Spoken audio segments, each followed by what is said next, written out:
jirtu har'a kun eenyu jedhama? Ani garan jedhamu Birraa Magarsaa. Gulaala fi barreessaa chaanaalii tokkummaa fidha. Birrii jedhama. Kanaaf ani immoo kaameraa Dhaggeeffattoota jaalatamtoota keenya, daawwattoota keenya har'a qophii addaa isiniif qabadhee dhufeen jira. Kanaafuu hanga xumuraatti na waliin turaa isin jedha. Ani kan isin qophii kana dhiyeessu tokkummaa jedhama. Maarree viidiyoolee ajaa'ibaa babbareedoo qabadhee isin jedha. Hanga xumuraatti nu waliin turaa. Ammallee imala keenya itti fufnee jirra. Imalli keenya jalqabaa eessa seetanii iddoo tokko isin daawwachiisna. Hanga xumuraatti nu waliin turaa isin jenna. Kuni maal jedha? yaa Astu City Alliance Project. Joint Project. Kanaafuu daawwii yeroo jalqabaaf isin daawwachiisne Isa kana tureedha. amma immoo imala keenya itti fufuun iddoo adda ta'e isin daawwachiisna. Hanga xumuraatitti nu waliin turuu hin dagatinaa isiniin jechaa ani qophii kana kan isin dhiyeessu tokkummaa yoo jedhamu Kan na cilaatti argamu laala keenya immoo Birraa kan argamnu amma imalli keenya kan godhaa jirru gara biiroo isa guddicha ta'e kan asii nun baasan kaasi.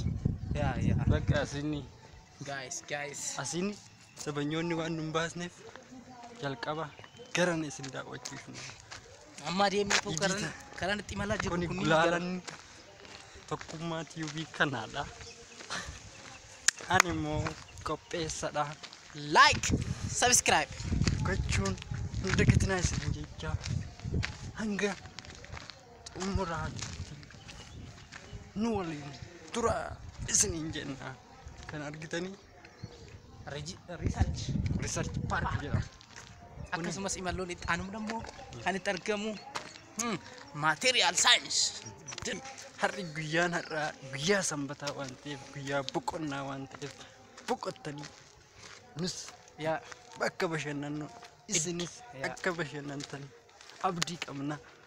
akkasumas like share gochuu hin dagatinaa. Hin dagatinaa isiniin jecha iddoo itti bohaartan beekumsa irraa argattan hedduu isin daawwachiisna. Yaa akkuma beekamu warroonni baay'een isaanii warroonni ala jirtanii yoo gara Adaama saayinsii ta'an jirtan akka keessummaa hin taane iddoowwan hunda isaatti YouTube kanaan hubattanii akka irratti argamtan asumaan sin beeksifna. Kuni gaazexeessaa jirna. Gaazexeessaa addaati beekumsa cimaa nama qabudha. Kanaafuu barnoota hedduu isinii dabarsa. Haasofni qoftiyyuu si gammachiisa. Kanaafuu har'a guyyaa sanbataa kanatti bashannana. Har'a kan argamnu shaashaa jechaa jirra. Iddoowwan magariisaa baay'eetti argamna. Kanaafuu akka nu faana daawwattan, akka nu faana bohaartan, akka ciree ganamaa nu faana soorattan asumaan sin affeerra. Abdii qabna. Akka itti bohaartan abdii qabna. Qophii har'aa kanatti qophii har'aa waraan nama ajaa'ibuun siif kan dhiyeessine ta'uu abdii qabna jechuudha.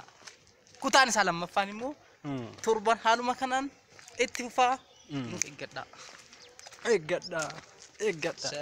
Subscribe, like, share gochuu hin dagatinaa. Hin dagatinaa jecha amma sagantaa keenya xumuruuf jirra. Xumuraa jirra. Arre kana fakkaata waan nu daawwattaniif galatoomaa jecha qophii keenya irraa kanuma xumuruuf jirra jenna.